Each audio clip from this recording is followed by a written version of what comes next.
Hello everybody. In the previous video, we talked about the weirdness of artificial intelligence, and I gave three examples. When you ask questions that require a moral compass, you get many times very, very weird answers. And why? Because AI lacks any moral compass.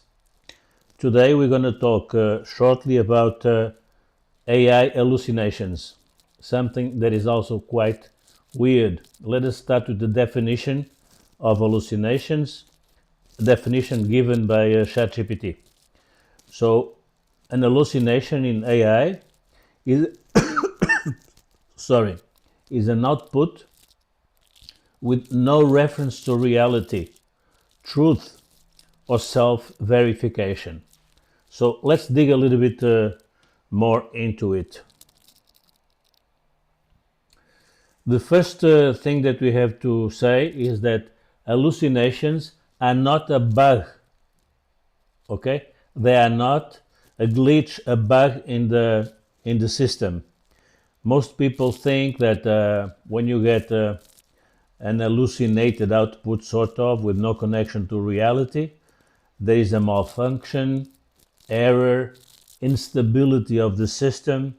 But no, what we call hallucinations, a wrong output, are an inevitable consequence of the architecture. No malfunction, no madness, no mystery. Okay? This is why we should not use the word hallucination, but now it's in the public domain. I think most people call these errors hallucinations. But AI is the first to tell you that we cannot hallucinate, because a system to hallucinate needs to have perception, to have a self, and to distinguish the inner self from out reality. Without that capacity to distinguish reality, you cannot have hallucinations. Okay. I think that one of the common mistakes is that people ignore how AI functions.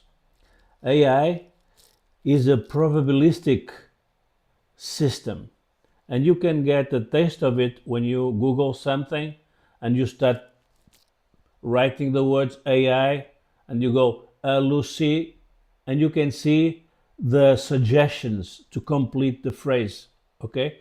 And they change depending on the next letter that we use, if it's singular or plural. That makes the whole difference, okay? And this is how LLMs function. And this is prediction based on probability and not on reference. So we should never answer what is, but instead what follows. Okay, this is the architecture of LLMs. It's like you went to a restaurant, you have the restaurant menu, and you ask for the dessert, but it's already in the house menu. So it is what follows. Okay, it's not what it is, because you don't have an option. Okay, in deterministic systems like your car, but also in computers, there are no hallucinations, because all output is predetermined somehow.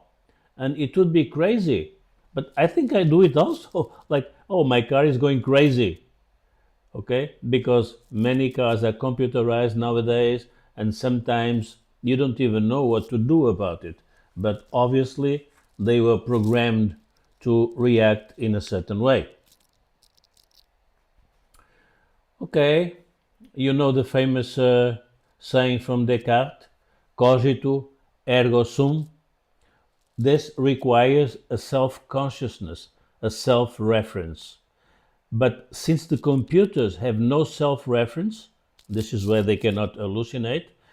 The proper thing to say would be computo ergo non sum. AI has no self consciousness of existence. And I think that is very important to understand when you get a wrong answer. And remember, confusion requires a self, a consciousness, a self consciousness. Okay? This is why we said before in the previous presentation, AI is not immoral. AI is nihilistic. It lacks compass. It cannot evaluate, okay, what is wrong and what is right. Okay, this is a very, very important point. It is that a system that can err, that can hallucinate, and that can give you weird answers, it's obviously very, very unreliable for business. And this goes straight to the heart of the business model of AI. How can it sell out to the public if you don't know exactly what to expect from AI? And this has a huge cost for companies that adopt AI because you have to introduce human verification layers, redundancy systems, legal disclaimers, insurance against a wrong output that could have serious consequences. Okay, this is a real barrier to implementation of AI. Okay, finally, my conclusion is that we really have to reframe the approach to AI hallucinations. And I think that instead of asking, how do we eliminate hallucinations, we should ask, what can we change in the architecture so that we eliminate these hallucinations? And there is where my proposal for the persona modeling framework gets in, and we'll talk more about it in the next video.